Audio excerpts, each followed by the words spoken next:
El Señor habla con el Padre. Escuchen bien, estamos hablando de una conversación dentro del ser de Dios. Si tú quieres saber lo que el Señor ha fijado en su potestad, en su voluntad, los designios del corazón de Dios acerca de la iglesia, tú tienes que leer estos versículos. O sea, aquí estamos hablando de una conversación dentro de las entretelas de Dios. La segunda persona de la Santísima Trinidad habla con la primera persona de la Santísima Trinidad. Esto es importante. Y dice el Señor, Jesús, al Padre: no ruego solo por estos, es decir, por sus discípulos, sino por los que creerán por la palabra de estos.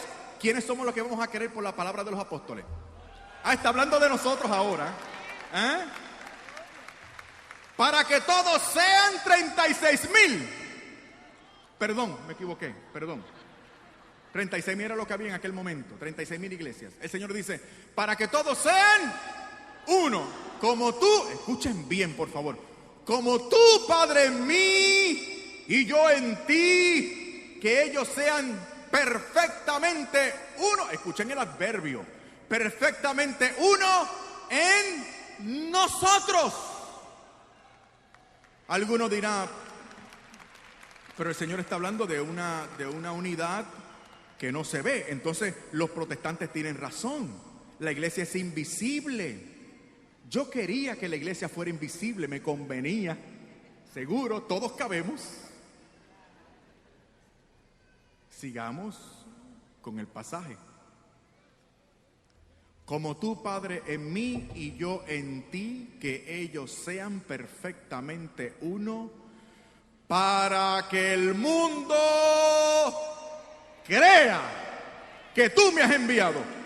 El mundo tiene que ver la unidad, palpar, corroborar, contactar, darse cuenta de la unidad del cuerpo de Cristo, ver con los ojos, para creer que el Padre ha enviado al Hijo. En otras palabras, la iglesia de Jesucristo es una iglesia visible. Que a otros le convenga es invisible, es asunto de ellos. Pero la iglesia establecida por Cristo hace 2000 años atrás, que necesariamente ha tenido que ser la misma hasta hoy, 2000 años después, es una iglesia visible.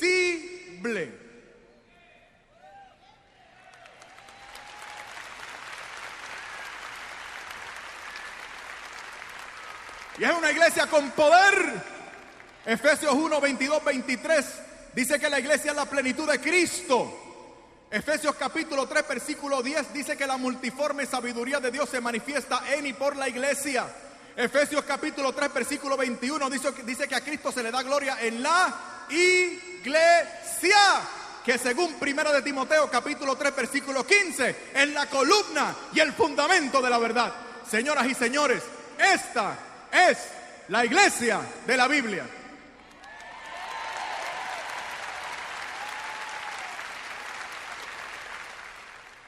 Bendito sea el Señor. Bendito sea su santo nombre. Que viva la Iglesia Católica.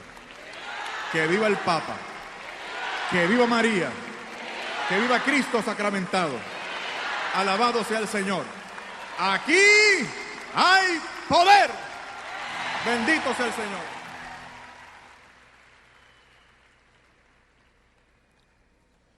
¿Y cómo es esa unidad del Espíritu? Efesios capítulo 4, versículos del 1 en adelante, el apóstol exhorta: os conjuro a que permanezcan solícitos en la unidad del Espíritu. ¿Y cómo es esa unidad del Espíritu? Recuerdan, la unidad del Espíritu, importante para el apóstol en Primera de Corintios 12, 13. Dice el apóstol que esa unidad en el Espíritu consiste en un solo cuerpo, una sola fe, un solo bautismo, en un mismo espíritu. Descubrir la unidad de la iglesia y descubrir la visibilidad de esa iglesia y descubrir que esa iglesia es necesaria por el solo hecho de haber sido instituida por Cristo. Pero yo quería que esa iglesia fuera la mía. Yo no quería que esa iglesia establecida por Cristo era la iglesia católica, porque si era la iglesia católica, entonces yo tenía obligación de pertenecer a ella. Y yo no quería la iglesia católica, nunca había sido católico en mi vida. Se me había instruido sobre cosas nefastas de la iglesia católica. Se acusaba a la iglesia católica y yo también lo hacía, diciendo medias verdades y acusando a la iglesia acerca de cosas que no sabía muy bien, pero que como las había leído o me las habían dicho, pues las seguíamos repitiendo. Pero además, los pocos católicos que conocían no me hablaban de su fe, y yo deduje: si ellos no me hablan de su fe es porque se avergüenzan de su fe, y si se avergüenzan de su fe es porque su fe no conviene. Si ellos no están convencidos de su fe, ¿por qué yo tengo que convencerme de la fe de ellos? Yo tengo que convencerme de mi fe. Yo tengo que encontrar la evidencia bíblica que señale a mi iglesia como la iglesia de Jesucristo. Y hablé con algunos compañeros pastores y un compañero mío también en la facultad de teología. Ya he comenzado a enseñar la teología en el seminario de mi denominación. Eso fue otra cosa que me atraía mucho a mi denominación. A los 33 años yo era el catedrático de teología de mi denominación, teología sistemática, en el seminario de nuestra denominación. El sueño de mi vida lo lograba a la corta edad de 33 años. ¿Cómo abandonar todo aquello? Imposible.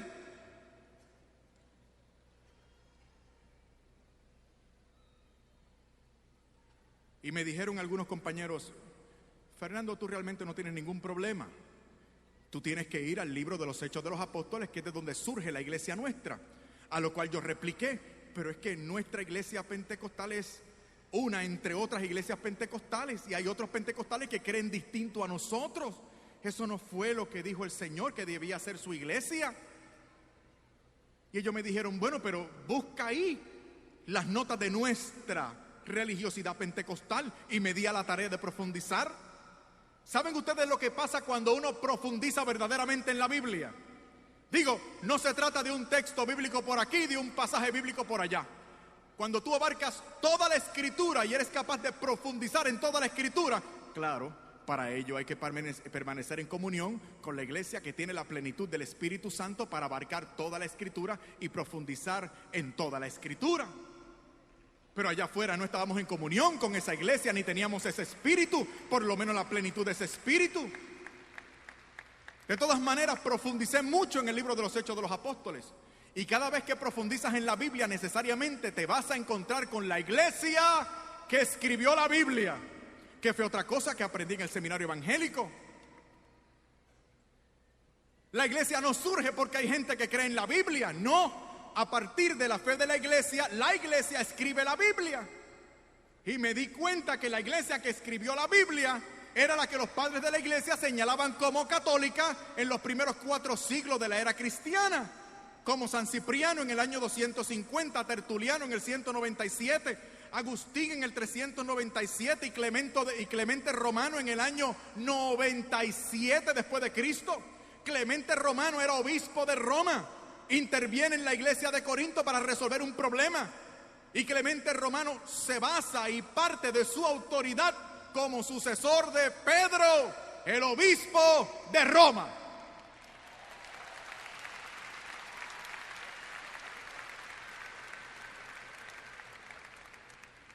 Pero vamos al libro de los Hechos de los Apóstoles, donde surge mi pentecostalismo. Portentos, milagros, prodigios y señales que siguen al pueblo de Dios. Miren la iglesia del libro de los Hechos, profundizando en los textos, no tomándolos de manera superficial, sino profundizando. Me di cuenta de que según Hechos capítulo 1 versículo 8, esa iglesia pentecostal a la cual yo quería pertenecer era una iglesia católica. Me di cuenta profundizando en Hechos capítulo 1 versículo 14 que esa iglesia era mariana. Se refería a la madre de su rey como la reina del reino de los cielos. Por eso la tenemos en el libro de Apocalipsis, en el capítulo 12, como una reina revestida de sol, la luna a sus pies, coronada de estrellas. Está encinta, va a dar a luz al que rige, el que regirá las naciones, ¿Quién es ese que va a regir las naciones? Jesucristo. ¿Quién es la madre de Cristo? María Santísima. En Apocalipsis capítulo 12.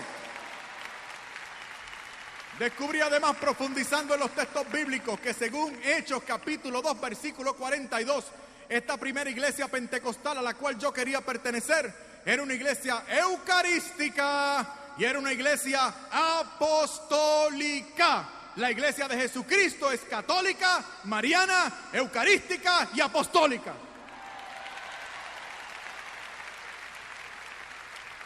En el capítulo 15 de los Hechos de los Apóstoles, ¿cómo resuelven Bernabé y San Pablo aquel problema de Antioquía con los judaizantes? Descienden a Jerusalén y allá en Jerusalén celebran el primer gran concilio de la iglesia.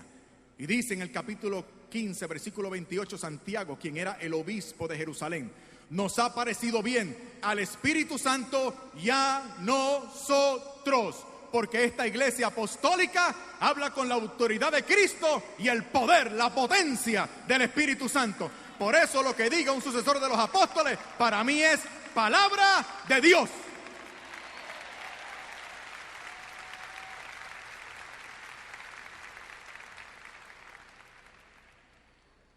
En Lucas capítulo 10 versículo 16, el Señor dice: a sus apóstoles, a los primeros ministros, a sus primeros obispos, el Señor dice: el que les escuche a ustedes, me escucha a mí. El Señor ha establecido medios para acercarnos a Él. Claro, allá afuera se prefiere otra cosa, línea directa. Sin embargo, el Señor, el que manda, Emmanuel, Dios con nosotros, ha establecido la iglesia y medios de salvación para acercarnos a Él. Esos medios de salvación son los santos sacramentos.